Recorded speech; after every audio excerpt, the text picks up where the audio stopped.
Aku mau rekomendasikan dua platform terbaik teman-teman untuk kalian yang mau belajar soal-soal CPNS. Yang pertama yaitu Ayo CPNS dan yang kedua adalah Jadi CPNS. Tutorial daftarnya kan ada di Instagram aku nih teman-teman. Tapi kalau link daftar untuk Ayo CPNS ataupun Jadi CPNS, kalian juga bisa lihat di kolom deskripsi video ini ya. Ataupun kalian bisa lihat di Instabio aku. Kalian klik aja misalnya yang di Instabio aku. Nah, nanti tampilannya akan seperti ini teman-teman. Ini gunanya untuk mempermudah kalian dalam mendaftar dan mendapatkan promo dari aku. Semangat untuk kalian yang mau tes tahun ini, semoga lulus sampai tahap akhir ya.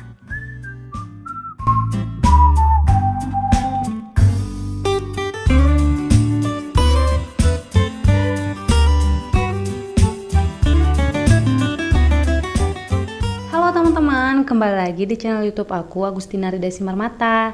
Di video kali ini aku mau membahas tentang formasi CASN KLHK tahun 2021. CASN ini ada dua ya teman-teman. Ada CPNS dan P3K. Nah, menurut keputusan Menpan RB ini nomor 159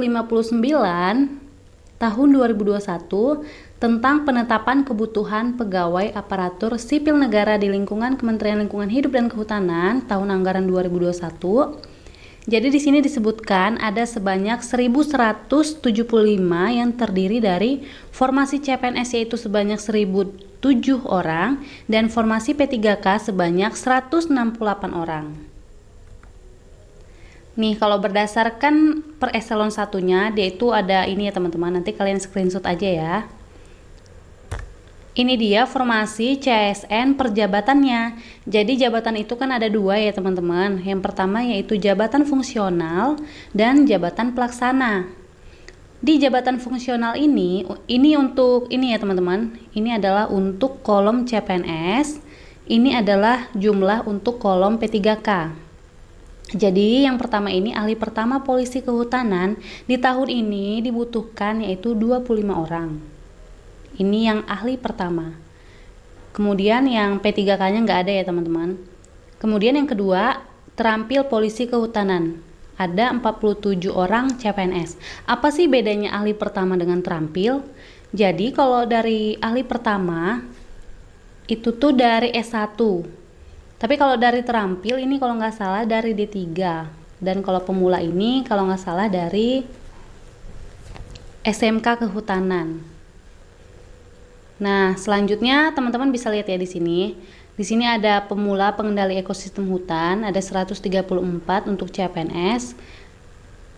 Dan seterusnya gitu ya teman-teman. Kalian bisa lihat di sini kira-kira mana sih yang masuk ke jurusan kalian gitu. Tapi di sini belum lengkap sih. Misalnya jurusan-jurusan apa sih yang diterima di pengendali ekosistem hutan misalnya gitu ya teman-teman. Soalnya untuk per instansinya itu belum jelas di sini teman-teman. Jadi kalian bisa pilih aja dulu per jabatannya ini kira-kira kalian nanti cocoknya kemana sih gitu aja kan. Kalau untuk informasi lebih lengkapnya nanti kalian bisa lihat di sscasn.bkn.go.id.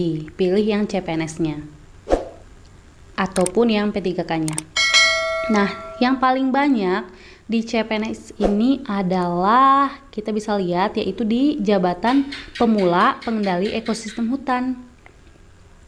Kalau yang dikit ini ada gini ya teman-teman, ada di ahli pertama asesor SDM aparatur, kemudian ada dokter dan ada pengelola ekosistem laut dan pesisir.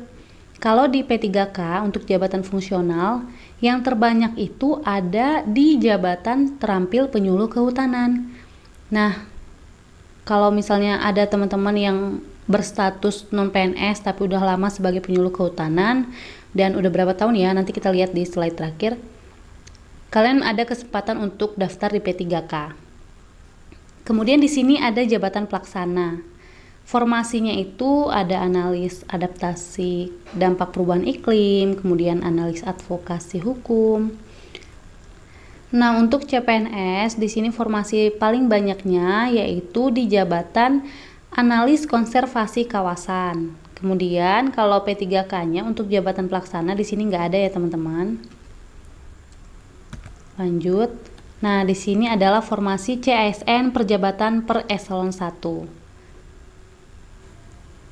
Ini adalah penetapan formasi khusus. Kalian bisa screenshot aja nanti ya teman-teman. Seleksi CPNS formasi tahun 2021 itu sama dengan jenis seleksi CPNS formasi tahun 2019. Di mana SKD itu adalah 40% yang diambil dan SKB-nya 60%. Jadi kalau misalnya SKD kalian rendah, kalian belum tentu gagal gitu di seleksi keduanya, yaitu SKB-nya. Karena lebih tinggi nilai SKB yaitu 60%, sedangkan SKD-nya 40%. Jadi banyak kasusnya, misalnya dia di SKD-nya itu peringkat ketiga, malah pas udah SKB dan udah pengumuman akhir, dia malah jadi peringkat 1 gitu teman-teman. Tapi kalau bisa nilai SKD-nya ditingkatkan ya. Jadi kalau kita lihat di sini, yang poin 1 dan 2 itu sama dengan selain jabatan polisi kehutanan. Yang membedakan adalah yang ketiga, di mana SKB-nya itu terdiri dari tes substansi bidang tugas dengan menggunakan sistem CAT yaitu 50%, kemudian psikotesnya itu 25% dan tes kesamaptaannya itu 25% yang terdiri dari lari ketahanan selama 12 menit, sprint sejauh 100 meter, push up selama 1 menit, sit up selama 1 menit, dan shuttle run dengan jarak 3x10 meter. Jadi kalau shuttle run ini lari angka 8 nih teman-teman, 3 kali. Nah, kalau sprint sejauh 100 meter ini, kalian dihitung siapa sih yang paling cepat detiknya gitu selama sejauh 100 meter ini. Kalau push up ini selama 1 menit, kalian bisa dapat berapa sih? Selama 1 menit itu sama dengan sit up ya teman-teman. Nah, jadi 100%-nya ini dibagi lagi kalau SKB-nya untuk polisi kehutanan. Tapi kalau untuk selain jabatan polisi kehutanan, SKB-nya cukup dengan seleksi kompetensi bidang, yaitu menggunakan sistem CAT 100%. Jadi SKB-nya itu ini ya teman-teman. Kemudian nanti diakumulasikan lagi dengan SKD yang 40% tadi. Kalau tes kompetensi P3K tahun 2021, jadi di sini terdiri dari 100 jumlah soalnya untuk kompetensi teknis, kemudian untuk kompetensi manajerial ada 30 soal, dan kompetensi sosiokultural ada 20 soal. Wawancaranya ini berbasis komputer, ada 10 soal. Kalau tes kompetensi ini itu 160 menit dan tes wawancara 10 menit. Tipe-tipe soalnya juga di sini ya teman-teman. Kalau pilihan ganda itu berjumlah 5, ada benar salah, kemudian pilihan ganda berjumlah 4. Ini semuanya bernilai, ada 4, 3, 2, 1, 0. Kemudian kalau di sini kompetensi sosiokultural ini ada 5 poinnya. Ada yang bernilai 5, 4, 3, 2, 1, 0. Jadi semuanya itu ada poinnya teman-teman. Sama untuk pilihan ganda berjumlah 4. Di sini juga ada poinnya. Ini dia ketentuan umum CPNS. Yang pertama yaitu setiap warga negara Indonesia dapat melamar menjadi CPNS dengan batas usia paling rendah 18 tahun dan paling tinggi 35 tahun pada saat melamar. Yang kedua, jabatan CPNS yang dapat dilamar dengan batas usia paling tinggi 40 tahun saat pelamaran. Ada dokter, kemudian ada dokter pendidik klinis, kemudian ada dosen peneliti. Nah, yang bagian ketiga, pelamar tidak pernah dipidana dengan pidana penjara 2 tahun atau lebih. Yang keempat, pelamar tidak pernah diberhentikan. Diberhentikan itu ada 4 ya teman-teman, ada 4 macam. Kemudian yang kelima, pelamar tidak berkedudukan sebagai CPNS, PNS, prajurit TNI, atau anggota kepolisian negara RI. Jadi kalau misalnya kalian sudah jadi CPNS itu jangan daftar lagi ya. Nah, yang keenam, pelamar tidak menjadi anggota atau pengurus parpol. Jadi kalau misalnya kalian statusnya sebagai anggota partai politik itu nggak bisa ya teman-teman. Kemudian yang ketujuh, pelamar memiliki kualifikasi pendidikan sesuai dengan persyaratan jabatan. Ini paling wajib nih teman-teman. Kalau misalnya disyaratkan S1 pertanian, yang S1 kehutanan jangan daftar, karena nanti bisa aja kalian lulus administrasi, tau-taunya di akhir, pas verifikasi akhir malah jadi batal gitu kelulusannya. Banyak kasus kayak gitu. Jadi harus lebih hati-hati lagi teman-teman. Untuk informasi kualifikasi pendidikannya, kalian bisa lihat di sscisn.bkn.go.id. Kemudian yang 8 ini, pelamar sehat jasmani dan rohani sesuai dengan persyaratan jabatan yang dilamar. Kalau misalnya tes jasmani dan rohani ini nih hanya syarat umum ya teman-teman. Tapi kalau misalnya kalian mau ngurus suratnya itu, sebaiknya kalian tunggu lulus aja sampai tahap akhir, supaya semua format suratnya itu sama gitu teman-teman. Soalnya ini agak lumayan mahal juga nih kalau tes jasmani dan rohani ini. Kemudian yang ke-9, pelamar bersedia ditempatkan di seluruh wilayah NKRI. Ini udah wajib ya. Yang ke-10, calon pelamar hanya dapat mendaftar pada satu instansi dan satu formasi jabatan. Itu artinya satu nomor induk kependudukan itu cuma punya peluang satu gitu teman-teman.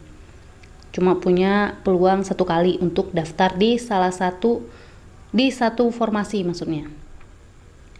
Yang mana tadi ya, yang di sini juga ada nomor 3 ini, pelamar tidak pernah dipidana dengan pidana penjara 2 tahun atau lebih. Untuk SKCK nih biasanya dibuktikan dengan SKCK. SKCK ini juga diurusnya setelah lulus sampai tahap akhir aja ya teman-teman.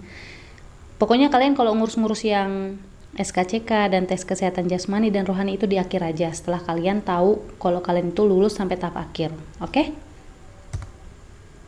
Ini dia ketentuan umum P3K-nya. Yang pertama, setiap warga negara Indonesia dapat melamar menjadi P3K dengan batas usia paling rendah 20 tahun dan paling tinggi 1 tahun sebelum batas usia tertentu pada jabatan yang akan dilamar, sesuai dengan ketentuan peraturan perundang-undangan. Kemudian di sini pelamar tidak pernah dipidana, ini sama ya kayak tadi, ini juga sama, kemudian ini sama. Pelamar memiliki kompetensi yang dibuktikan dengan sertifikasi keahlian tertentu. Ini harus ada nih. Kemudian yang ke-7, pelamar sehat jasmani. Ini sama ya, nanti di akhir aja dibuatnya. Nah, nomor 9 ini persyaratan 3 tahun berpengalaman di bidangnya. Kalau usulan dari KLHK, ini 5 tahun teman-teman. Dan masih aktif 2 tahun terakhir. Jadi, ya mungkin ada kan yang misalnya kalian udah lama gitu sebagai non-PNS dan masih aktif di bidang penyuluhan kehutanan, itu boleh banget daftar di P3K. Ini dia jadwal pelaksanaan pengadaan CSN. Ini masih tentatif ya teman-teman, tapi kurang lebih hampir dekat-dekat dengan jadwal ini. Pengumuman seleksi ini 30 Mei sampai 13 Juni. Kalian lihat nanti di ropek.menlhk.go.id. Bisa juga di sscsn.bkn.go.id. Kemudian pendaftaran seleksinya 31 Mei sampai dengan 21 Juni 2021 melalui aplikasi online BKN. Pokoknya ini semua harus kalian lihat terus ya yang sscsn ini. Nomor 3, seleksi administrasi dan pengumuman hasilnya tanggal 1 sampai dengan 30 Juni. Ini lumayan lama ya teman-teman. Nah, setelah itu ada masa sanggah sekitar 11 hari nih di bulan Juli. Kemudian pelaksanaan SKD CPNS sistem CAT itu mulai dari Juli sampai dengan September, itu nanti kan dibagi-bagi tuh jadwalnya. Kemudian yang ke-6, seleksi kompetensi P3K. Di situ sama juga teman-teman, Juli sampai dengan September 2021. Kemudian yang ke-7, pelaksanaan SKB CPNS September sampai dengan Oktober 2021 dan pengumuman akhir dan masa sanggahnya adalah November 2021. Nah, kalau misalnya sudah sampai tahap akhir, barulah ada penetapan NIP CPNS dan nomor induk P3K. Semoga kalian yang nonton video ini langsung bisa dapat NIP ya nanti di bulan Desember. Amin, amin, amin. Sekian dan terima kasih untuk teman-teman yang nonton video ini. Semoga ini bisa bermanfaat ya teman-teman. Untuk kalian yang lagi cari formasi apa aja sih yang ada di KLHK, dan gimana nih persiapannya, harus ditingkatkan lagi ya, karena sebentar lagi nih pengumuman seleksinya. Jadi semangat, semoga kalian lulus sampai tahap akhir. Oke, dadah.